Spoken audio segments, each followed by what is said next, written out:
The following podcast is brought to you exclusively by the Rad Rob Radio Network. He's a member of wrestling royalty. His repertoire and skills in the ring are unmatched. He's always been loyal, trustworthy, and has a work ethic that is unparalleled. He's been bashed by his peers, by the media, and even by the fans. But he's living proof that our worst days do not define us, and neither can other people. Welcome to Rebuilding the Foundation with Teddy Hart.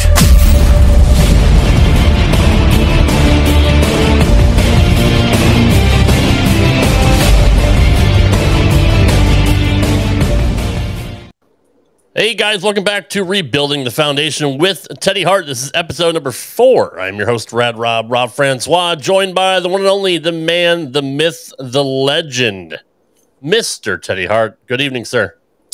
How are you, Rob? I'm doing well. How are you? I'm doing nice. At least back on a podcast. I wasn't sure what was going to happen there. I know there's other platforms, and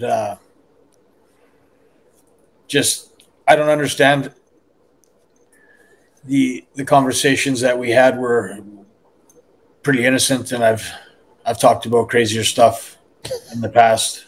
Yeah. And still have my videos up there. I don't know. So I was just somewhat fascinated by the process and glad that, that there's other ways of communicating out there. Like they can say, thank God for Rumble too. And I've appreciated the fact that I'm on now. I'm grateful to be on YouTube in some capacity. That's where a lot of my great memories are in my videos. And thanks to all the amazing fans that put those videos up. There's so many guys I never get to thank, all the guys that do the videos, how awesome they are and how tedious it is and how hard it is to make videos. You make videos too, Rob. I've been working with guys and making highlight videos for years, and it's a lot of work to do it right. It is. And if y'all don't know what we're talking about, we were kicked off YouTube on an original feed. I got an email, what was it, Sunday, Teddy? I think it was? Saying that our channel was removed from YouTube for multiple violations of their terms of service. And I'm thinking, what? I've gotten flagged in the past, like on Drake Wirtz's show, Uncanceled. We talked a lot about COVID. The last couple of years, and obviously, we talked about ivermectin and other forms of therapeutics, and Google and YouTube didn't like that, so we got flagged for medical misinformation. But we never got banned. We get 1 or 2 strikes against us. It's usually a 3-strike policy. Teddy, you and I didn't get a strike at all. Like not even one warning, not one strike, and not really any specific reason why we were banned. Like. Most of the time they'll give you the ability to either take the video down or edit it and re-upload it with whatever part was offensive. But we never even got that chance.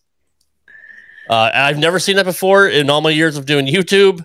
I talked to a lot of people that have had similar situations, getting copyright strikes or strikes for terms of service, but never removed. Yeah, I'm praying for Andrew Tate and his brother Tristan. Those are 2 guys that have definitely tasted the cold end of the stick from YouTube, and then they tried to pull that canceled shit and a lot of slander and defamation of character and false information. And I heard Andrew Tate last night on a podcast. I'd listened to it twice now. It's like 4 hours long, just about the misinformation and taking one thing and cutting it so it looks like it's something else, and not letting you finish your sentence, and then making all these statements and then not letting you get a rebuttal on anything back either, and just completely, brainwashing you to believe a certain thing when that's not even close to true. As much misinformation as they can give you just to basically assassinate that guy's character and kill his credibility and his work ethic and his value inside, like a man. And I believe they're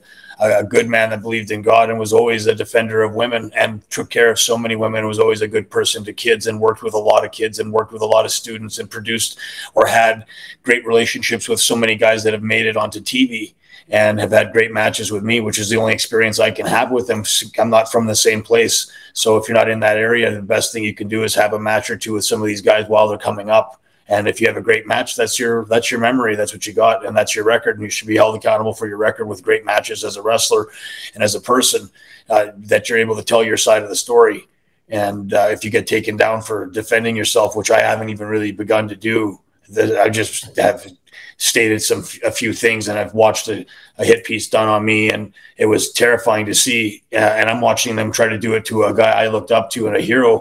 And for a lot of kids out there that are, age of, I'd say even like 8 years old to like 35, 40 guys that are just like, we need a strong male environment. We need a strong male attitude out there, and just to stand up for what's right. It doesn't matter. Your physical shape is not it's your brain to stand up for what's right and defend the common sense of this, the truth. If it's got two sides to it, it has to, then hear both sides out before you make a decision on people. And that's sad to me that the world is like that now. And I'm praying to God that someone like him, who has to deal with that, Andrew Tate's now in jail for it. And it's just terrifying to see that him and his brother, that they did it to these guys on such a high level for basically preaching. I think what is sometimes people don't want to hear it, and the truth hurts sometimes, but about a lot of stuff that to me, it was fairly accurate once it was explained. And that's, to me, if you hear the whole side of the story, if you have time, if you're going to not just be someone that wants to just make a quick decision, a flash, and that's your, to me, if that's what people want, like I say, that's the way their brains are trained right now. That's fine. But there's a way, I still think, to communicate with a lot of other intelligent people out there that want to hear both sides of the story, that are interested in the truth because they heard it come up. So the fact that it got all this publicity for something that was insane, and then I never get to say anything back about it, would be, I think, bad.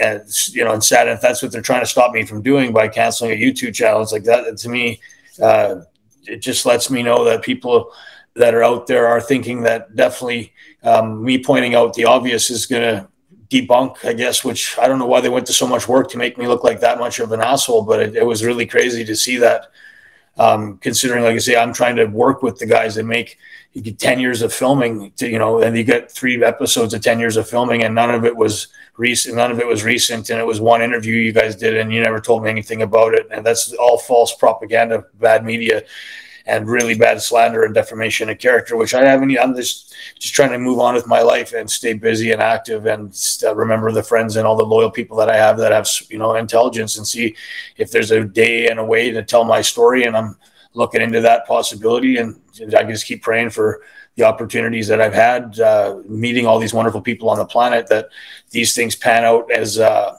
group of people that are united out there about making sure people don't get fucked and screwed over for bullshit that doesn't actually happen, and that social media doesn't try to actually ruin your life or get you put in jail over stuff, or that there's a popular way of fantasizing or creating this character that's complete bullshit, because it's easy just to say stuff and then laugh about the results after you watch that guy's life fall apart, but have no fact to back it up. And sometimes you just have to bite the bullet and say, well, listen, there's a brighter day ahead for all the people that just, I think, believe in God and that are strong, and realize that there's going to be a time of darkness right now, it feels like, where people are able to get away with this type of thing. But I think there's a movement out there now too, that are the guys that are saying we've had enough. There's a certain way of treating people, and there's a certain way of free-form media, free-form speech, debate, and understanding that there's two sides to things, and let people talk it out and make an intelligent decision on things. But to be able to say one thing and then not be able to defend another intelligent conversation, and that's really dangerous to me. That's what we fought for all these years, Yeah, it's a strange world that we live in, and it's gotten progressively worse each year. It's gotten substantially worse since COVID. I mean, people are just completely different now. I mean, you even see it out on the road. People running red lights, people cutting people off, no care for anybody else's well-being but their own. I mean, just people in general are different now. But we have seen, over the last 3-4 years, corporate giants like Google, like Facebook, like Twitter, control the narrative along with the mainstream media and all your major networks. They're all working as part of the global cabal to try to silence the truth. Nobody wants the truth. And when it comes to your situation, Peacock and other people have benefited off of your, I don't want to say losses, but of a small part of your life in the last 10 years. Yeah. Number one, never telling you the name of the show. Number two, never giving you final approval over the final cut or any say in it at all, which to me, legally, I don't want to get into the ramifications, but that doesn't seem right to me. It's unfortunate that it happened. It's unfortunate that this YouTube thing happened. But I did put a test channel back up with all our videos on it. If you guys happen to see this on Rumble and you want to subscribe to our YouTube channel, just search Teddy Hart Podcast or at the Teddy Hart. And we also are on Rumble. Just search Rebuilding the Foundation with Teddy Hart on Rumble. And we'll try to get this up again. We still have the audio podcast, which the numbers are good. We're trending all over the world, especially in the UK and Ireland.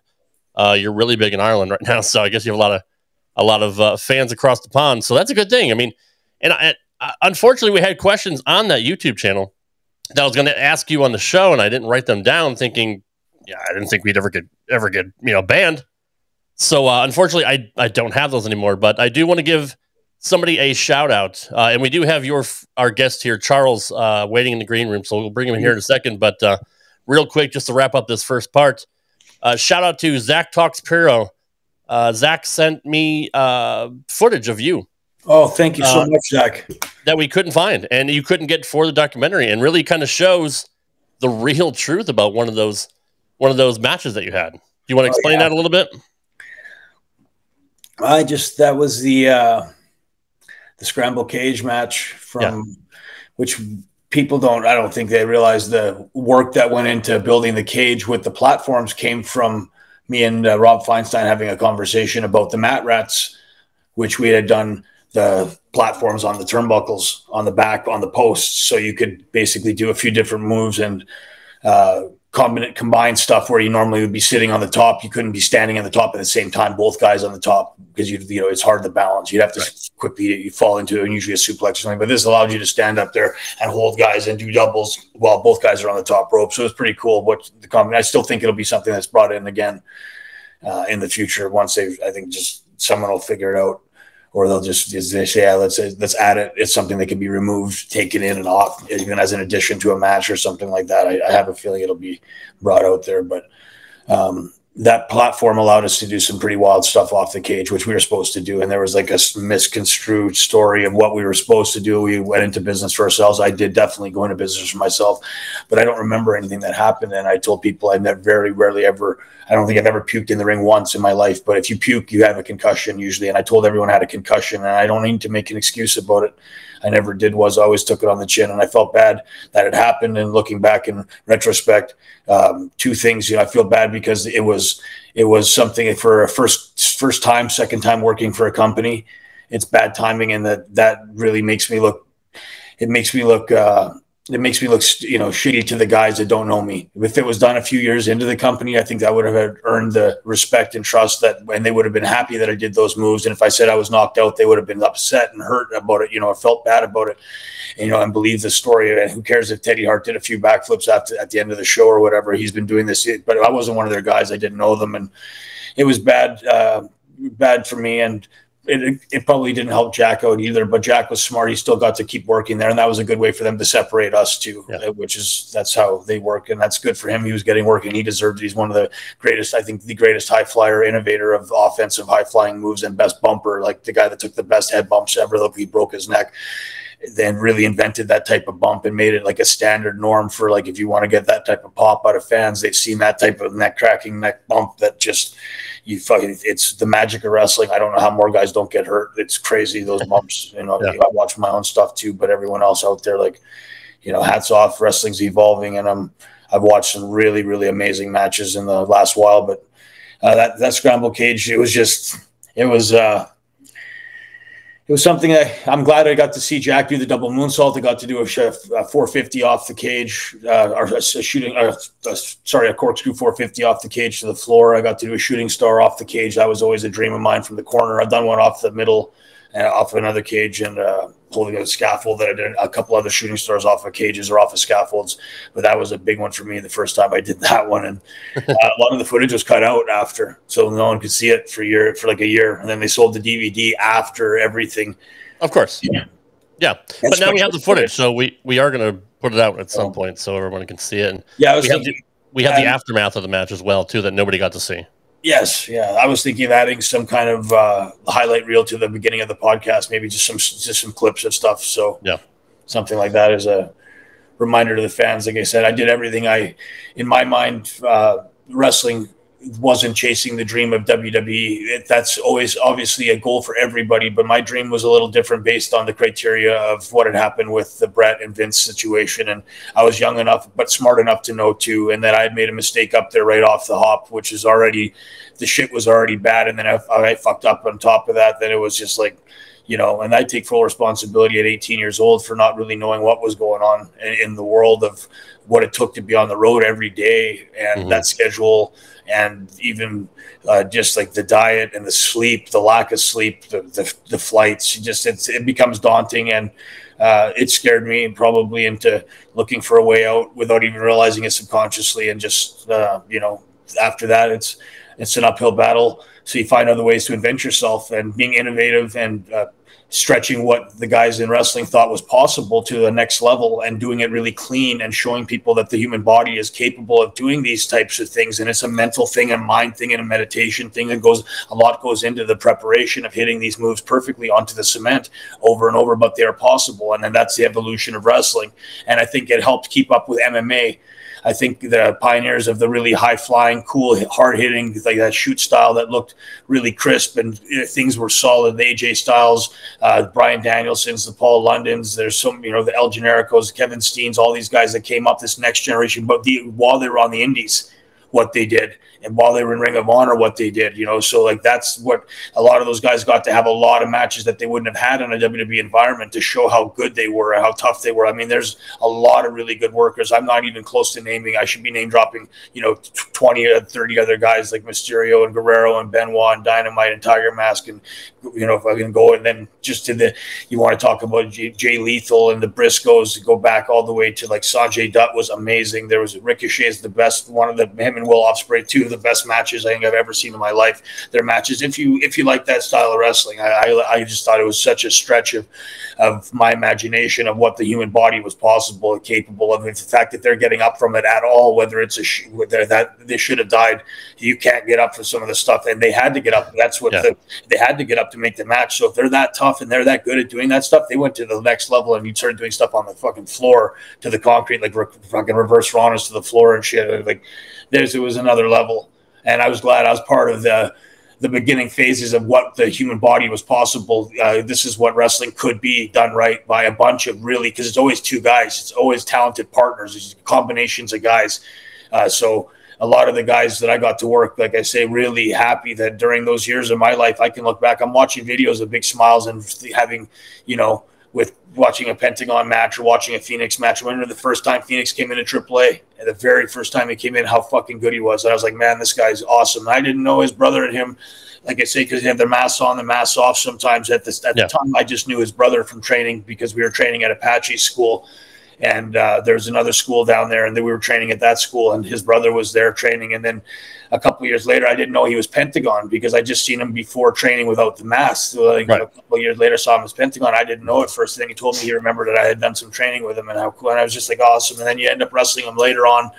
And I remember putting him over with like an arm bar that he like broke my arm at a show. And I remember selling it after, like I couldn't sign the pictures and stuff, but it was, he thought it was pretty sweet, and he was just always good to me, and Phoenix was good to me. And those guys made, a lot of money being smart and worked their asses off and came from nothing. And I've seen all these like progressions of guys like with Darby Allin. I watched just a little bit of stuff like reminding me of Jack, just like really tough and super fucking, I can't say reckless, but the reckless bumps but he's doing it, and he's doing it somehow right. And he's that good at knowing he knows his body, and he's getting away with it because he's got a certain, there's a certain technique to doing things. If you master it, you can do a lot of stuff. And so I'm just watching all these different types of wrestlers starting to come out now and feeling that I had a great part in the the evolution of that process, that I was important in that, and that's what I have as my memories and as my value. And then when people watch me, the dedication and how clean and crisp I tried to do things and to follow in the footsteps of the excellence of execution, and the guys that came from the dungeon and the guys that I watched those guys wrestle, and follow a certain, maybe I wasn't on TV, but I was on YouTube. And that was, to me, that's the most important place to be, is on recorded somewhere. So when I take it down my channel, I'm like, well, that's scary. I hope that wouldn't happen to my videos and stuff like that. So then I'm like thinking, oh, well, fucking please, I hope I'm not giving anybody any more ideas to fuck me. But I would think have some compassion for the art of what I've tried to do. And, I thank God that there's a place out there like Rumble that I can get, I guess, another message out there and ask people to watch if you're a wrestling fan, like I say, if you're a fan of athletics and you're not a real wrestling fan, I suggest watching highlight videos. So you can watch a few highlight videos. And I think Rob, maybe I can start pushing some highlight videos on here to my fans out there, so they at least know which ones. Maybe we'll give one or two.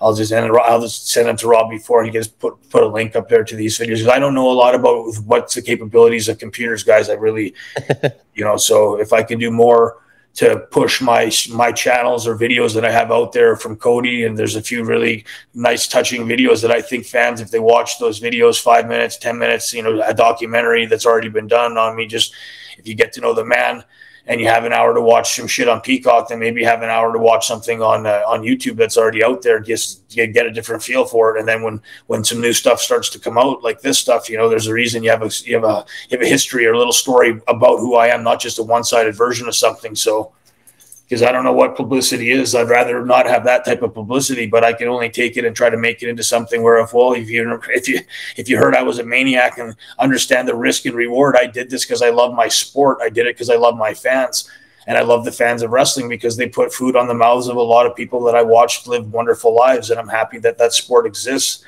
because that's what my family did. So the evolution and the survival of wrestling is in my best interest at all times.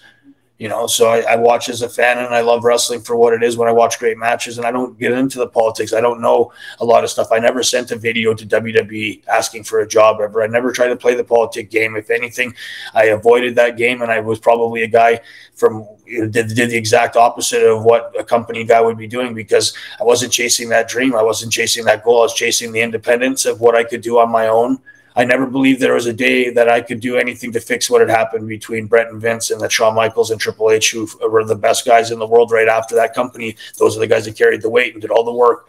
So I don't care what happened or who won. I care who won. I don't care what happened, because I can't affect the future. All I can say is that, listen, I had nothing to do with it, but it doesn't matter.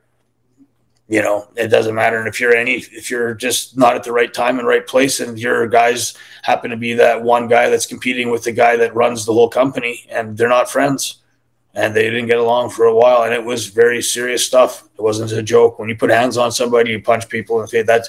That's when you're fist fighting, and in the back, those guys could do a lot worse. You know what I mean? So it could get real crazy if they wanted to, and thank God it didn't. Obviously there's ramifications. I think it was like a war, and it wasn't a good war. And there's damage after that war happens. And for whatever it's worth now, I don't say anything bad about anybody. I don't have to. I have enough good stories about every single person almost that I've met over the years, including like a Shawn Michaels, who I met at a church, and he watched the show, and he was super nice to me. I only met him a few times, but he was really nice to me both times, and donated a bunch of money to my brother's trust fund when or not my brother's trust fund, but the memorial service. I forget what it was called. It was a charity after for my dad. I think the hospital was raising money for the type of bed for flesh-eating virus, and I think he donated his whole check. Him, I think Undertaker did too. A substantial amount of money for those guys. But it was like the relationships that I had with all these different people normally were pretty positive relationships, or like not even, I wouldn't call it a relationship, but a meeting or two. I met Batista a few times, and he was super, super nice to me.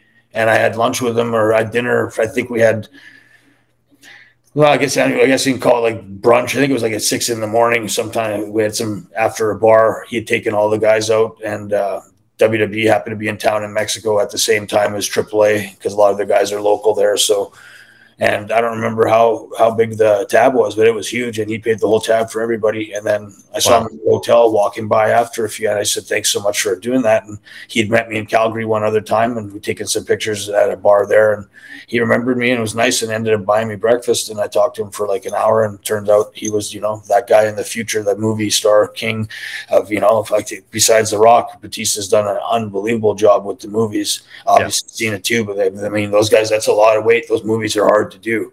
A lot of work goes into that. And he's everywhere.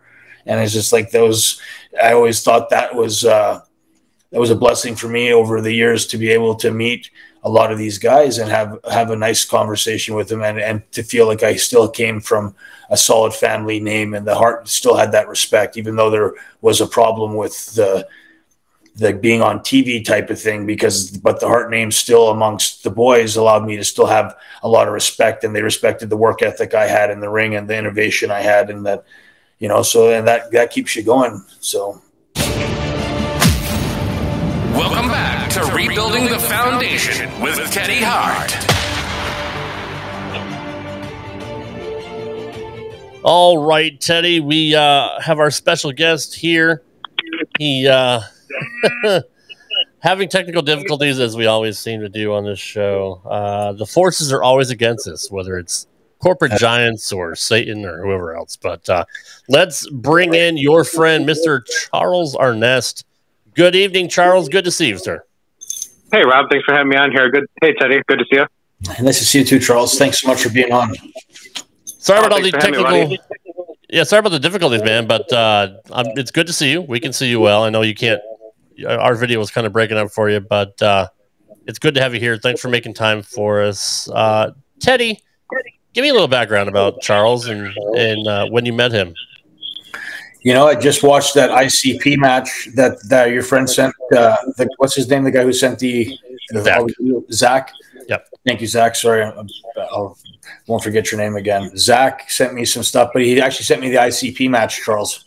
Alrighty, yeah. So you got that video of the ICP match? I'd like to check that out. I haven't seen that since it aired online a couple days after on YouTube, but the rights got cut off of it, and I haven't seen it since. But yeah, I dig checking out that show. Someone captured that for you? Yeah, it was cool. Somebody sent it to me. So I turned out to be Zach, was a guy who got a hold of us through the podcast. So as I say, I'm collecting like one or two people at a time. I'm not looking for, I was happy with 50 people watching. If whoever's out there that are fans of mine or have met me over the years, anyone have pictures or seen, videos that they took, I'm happy to see, and very grateful for any fans out there that, think about that. That's our memories. So, I mean, it meant a lot just to be able to watch that match, though, because I was right after probation. I think I have the ankle monitor on at that time, Charles. Oh, yeah, you did. You wrestled with the ankle monitor on. I remember I was doing the backflip so weird. I remember watching it, and I didn't really get as much height. It was because I had the ankle monitor on. That's exactly, I remember that. I forget that I had that thing on for 2 years in my life. So to be able to have that match. Yeah, that was the very beginning of COVID. It was a private show they were going to have in a warehouse. They didn't even tell you what was going on that night. They were just going to stream it for their pay-per-view, and then they ended up moving it to his mansion out at his house at the very last minute out there. But yeah, that was right at the very beginning of COVID, where they couldn't have people out at the shows, and that was a really good time and a good show. Yeah, that's how I met Charles. We were talking on Messenger, and I don't even know how Messenger worked for me. I don't remember setting it up, but I guess it goes with the Facebook, and somebody's nice enough to set up a Facebook for me a couple of years ago, and I still try to use it a little bit. Like I said, I'm not good with social media or computers. I think it's probably cost me a lot of money and opportunities over the years, but I'm trying to get back on it now and learn a bit. But it was nice to see Messenger pay off, because one of the things I love is meeting fans and then being able to see them. And that was really cool. I talked to Charles a bit and told him I was going to be in Detroit at that time. And he got me from the airport, and we went out for dinner and just, got to talk. And he told me a story about, he works in music, and he met Eminem years ago, and Eminem used to sell his CDs out of the store that Charles worked at. And Charles can explain to you how that worked, but I thought that was just, and that kind of, it got me on. And Charles said he was just, he thought he was he said, you remind me of like an Eminem in wrestling, that Eminem, because wrestling's not real, you got censored out, but for what you did and what you said. He's like, you know, you were that good, and I'm a wrestling fan of the moves and the innovation and the you know, like Charles watches it for wrestling, but he also really studies what it would take to do that, and that was to me a huge compliment. But I loved Eminem. He's one of my favorite rappers in the world, and I used his music all the time. And Charles was a huge fan. He was from the same area, and the fact that he had met him even one time, I just thought that was such a fun, you know, and that Charles probably met him lots of times. But Charles, you can tell me the story. Oh, yeah, I used to work back when I was like 15, 16, 17, 18 at this local music store, Slick Disc in Trenton, Michigan, right around the corner. And he was a hustler. He used to come back in long before he had hits on the radio. He was doing club hits and stuff, and he was selling tapes out of his backpack. He didn't have a car or anything. He would take the local bus to like Wayne County and Oakland County and hit all the little record stores in every little city that day and sell tapes off the counter. He had deals with the owners at the store. He was selling them for like $7 or $8 a piece, and he would get like $4 or $5, and the store would get $3 or $4, you know, off each one of these tapes. And he would keep a notebook with him and keep a log with him and go around every couple of months. He would hit the stores and hit the areas and see how many tapes he sold. And back when his first album came out, and he had that song Mushrooms, which was a single way back in like 95 or 6 or whatever, he had like a demo tape for it. He was coming around with his backpack, hustling every couple of months, selling them off the counters, and just collecting his handfuls of dollars and stuff, and just making connections and stuff. But he was working. He did that every weekend. He just put in the effort and put in the work, and you know, that success wasn't easy, and it turned out for him, obviously, in the long run. Yeah, that's really cool. I mean, it's fascinating how many different stories we've heard from people that we've had on the show, whether it's JT or Raul or Dwayne and now Charles. It's like you've amassed a pretty cool group of friends. I know I told you that last week, but it's and for Charles to be a wrestling fan and to get to be a friend of yours, that's a cool thing too. Like we saw Owen do a lot of that stuff. Yeah. To save money, and Mick Foley staying with people, you know, to try to save money or hanging out with the fans whenever they're in town and go to, you know, you get to eat dinner at their house, whatever. And it's just it's a cool thing that not a lot of the wrestlers do. So it's pretty neat that you guys were able to hook up that way. Yeah, it's funny how many people I meet in music. I'm sorry that are so much wrestling fans, you know, and how many of the wrestling fans are so much of the music fans and the crossover. You know, everyone seems to enjoy the entertainment so much. That's true. That's true. Yeah. The relationship that I have with I've been really blessed to have probably 15 or 20 people that I would consider, you know, guys I talk to on a regular basis, you know, with texting once or twice a week or conversations on the phone, and each one of them has had ups and downs as people have in life, but most of them have a pretty optimistic attitude, and they're fighters. And that's what I want to have around the world, seeing and hearing that there's and we'll get to say, like, a lot of these characters or people that I have, I'm going to have them on my panel soon. And hopefully this just becomes like a 5 or 6 person podcast that I do. And we just start to talk about different things and tell our stories, and then why we're still successful and what we're doing and how we're still treading water, which is better than sinking and dying and giving up. And I ask people just to understand treading water sometimes is one of the most important things you can do. You want to be moving forward, but it's unrealistic to always be moving forward. You want to fight to be moving forward, but if you're standing still, you want to keep a certain perspective on the not going backwards.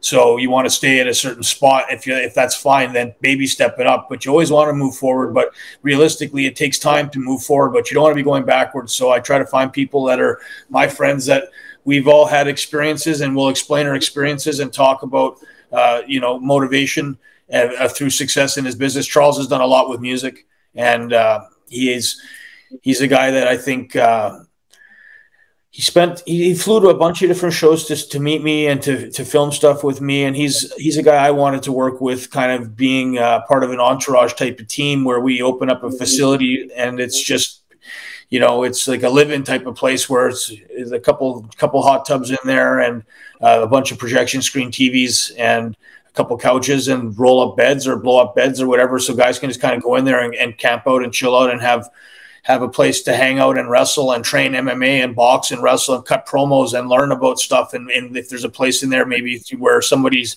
making their gear, or because wardrobe's important for boxing, wrestling. I want it to be sort of a school for fighters, or a place for fighters to go, and people that want to learn how to wrestle but don't want to be part of a wrestling company. They just want to have some fun and do stuff with wrestling. And if there's guys that, whatever it turns out to be, but it's a 24-hour place kind of with speed bags and just boxing equipment, basic gym equipment, and then the rings in there, and then people can go in there and chill out and watch a lot of wrestling and learn about the business, watch a lot of MMA, watch a lot of UFC, listen to podcasts, get educated about stuff, and kind of like a hub for people that are in that genre. Because I think that's to me, that Charles is a guy that loved wrestling. He was a fan, but he likes to get in the ring a bit and fool around and practice a splash, or climb to the top ropes with a crash pad and learn a 450 or something like that if it's done right properly, and you're in there with like this. I always think, like I say, some of my friends, if I taught them a moonsault, like, it would be so cool to see them just hit a backflip off the top just onto a crash pad, just to see that. And they have, and they practice that. What else? There's so many things that we are doing out there. So I always think, like, again, I'm just adding a different taste to the type of training that's available for people. But to me, fantasizing about stuff is the whole fun of watching movies and dreaming and progression of what you want to do, is doing something you didn't think you could do physically. And if you don't have the opportunity to try it, because nobody's got that type of environment, you're teaching a different type of system to me. Like, I want to be able to learn self-defense and pro wrestling and jiu-jitsu. And I want to be able to learn, if it was how to shoot a gun properly, if that was something I'd like to go to, if we're going to be doing certain types of activities, like a self-defense type of training seminar, then you're learning all capacities of self-defense, including wrestling as a stage of self-defense and as also a stage of creativity. Because wrestling, you're creating a type of spot, you're creating a type of movement, you're creating a type of synergy between two people because you're working together, like dancing. So when I always thought of Dancing with the Stars, but a Wrestling with the Stars, where the wrestlers got to put really good athletes into one match, and they got to train for like 3 months for that match, and then they got, or whatever it was, or 3 weeks or whatever, and each one competed, and they rated the match as a match with no finish. Basically, it could just be a double down type of finish, or it could be a finish if you had to, or flip a coin over it. It's not you're not judged on the finish, you're judged on the type of match you had. So it'd be two partners, going against each other, or going, and you compete at that type of thing. I always thought you could break wrestling down like that.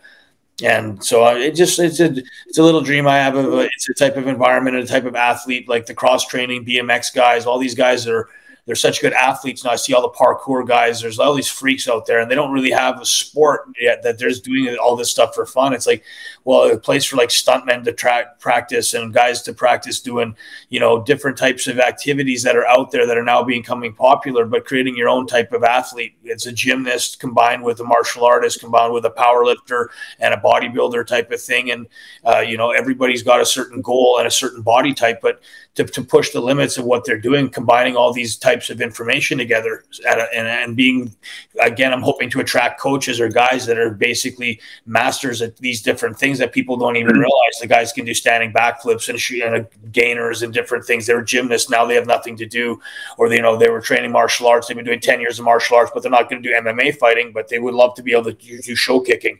And I see all these kicking competitions now of like the best kickers in the world. I'm like, those are guys that I think could evolve a new type of wrestling, almost like a Circus Soleil type of wrestling, which is more about the show and characters that are just basically each one has their type of body type, and they master the types of movements that nobody thinks that type of a guy could possibly do. And the consistency of choreographing over and over and over again to get to a show level is the same with like dancing, and it's just high level dancing, high level gymnastics. So, but Charles was a guy that's into that dream or vision with me, and he wants to do something in Florida next year. We're thinking of going down there and looking for a warehouse and trying to do some stuff.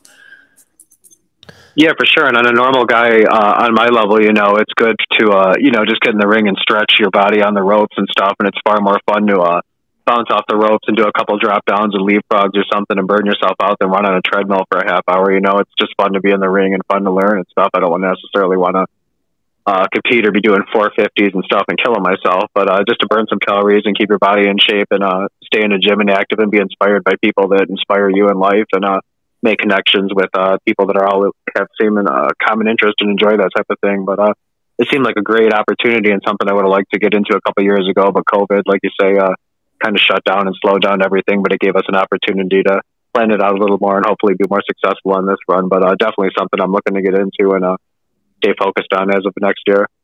It's a groundbreaking idea.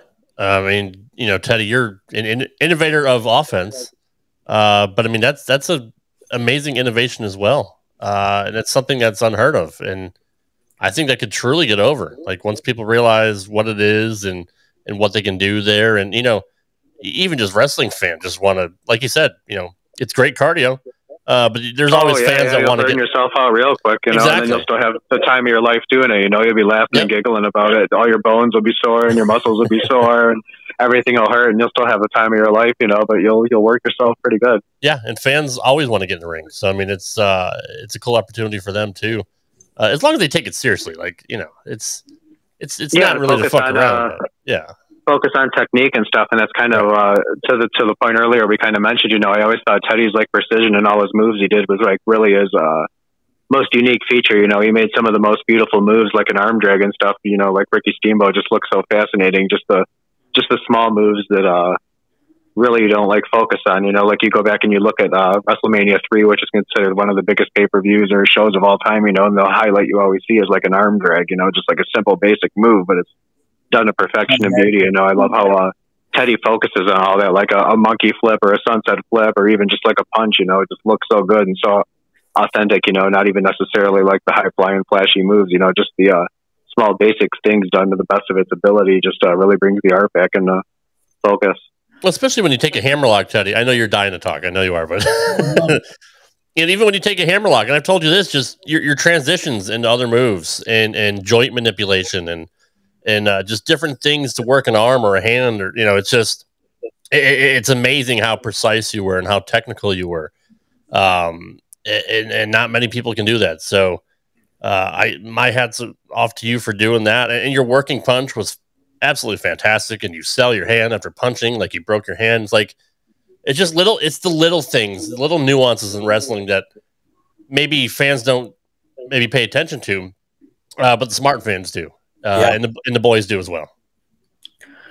Yeah, I was a details guy, and I always thought just the stretch of making it look a little more gritty, a little more real, and the realistic just make it a little more difficult. I even go back watching stuff now, and I wish I would break down. I wish I would have broken down stuff even to another level. Like before I took a suplex ever, I should have always broken the arm down before I put it over my head and then gave him the suplex. But just, you know, as much detailed stuff as I could do, you know, always want to go back and fix things, you know, that. But I was so proud of the technical stuff that I was able to get across, and just the technique, the style, and it came from a shoot background, but knowing when and where and how to make it work so you could keep the flow of it instead of just sitting in a dead hold, or just like make it just certain ways of making things a little more crisp. And that came from training, like I say, a lot of training with the kids and opening up the kids wrestling school. And I still think that's a great idea too. But for kids, is mostly, I'm thinking of more of a self-defense. Wrestling is part of the reward of when you get to that level, you start practicing the move to a wrestling level. So you wouldn't be necessarily doing a head scissors in a fight, but once you get past a certain point of throwing a punch and a kick, then you learn the next level is like movie stunts, and wrestling moves are part of movie stunts. Like I watched The Green Arrow for the last probably the last month or something like that. It's a little older show on Netflix, but man, the self-defense and training and the stunts that go into that movie for 8 years or 10 years, because it's 8 seasons long. Yep. You know, those seasons are like 21 episodes, 22 episodes a season. Like there's a lot of shit that went into that stuff. I was amazed. And I'm like, I don't know if there's a place out there for guys just to learn if they wanted to get into more movie stuff, if they wanted to get into stunt work, where the prep work is there a place for kids to train into these characters? Like, you know, MMA, I see these schools. I would love to see MMA and pro wrestling where the MMA kids are doing MMA and doing pro wrestling at the same time. So they learn both arts, and then it's the self-defense type of being accountable. And I think those are the type of kids in the future that are going to be leaders and powerful and smart and open-minded, and you know that we need to protect our youth. We need to protect the kids in the future. And wrestling has such a cool way of getting kids excited about the potential, because there's no limits to wrestling. You can create so much stuff. And again, but it's a really nice dance. And the punch is an art. To throw a punch, you want to be able to teach a guy to throw a punch without actually hitting a guy, because you know he's going to throw a punch, and everyone can teach a kid to throw a punch and hit hard. That's great. I want to teach a kid how to hit hard and hit soft. So you learn the art of both. And to me, that's the extra level of martial arts is I think you can avoid certain things if you add the wrestling mentality to things. A guy will be less inclined to do something and figure out a way to get out of a fight situation because he's got a wrestling brain and an MMA brain, because I think the creativity and jiu-jitsu and all those things set you up for what you want to have as a background, because there's a background in wrestling holds technique, and then the movie star part of the wrestling, the showmanship. My friend Ali Farhat and I are having a debate right now about the show wrestling.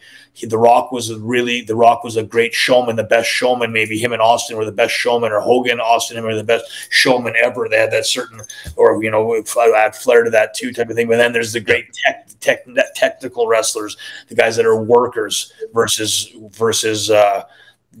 guys. And I see, there's and that's true, so to speak, about but that.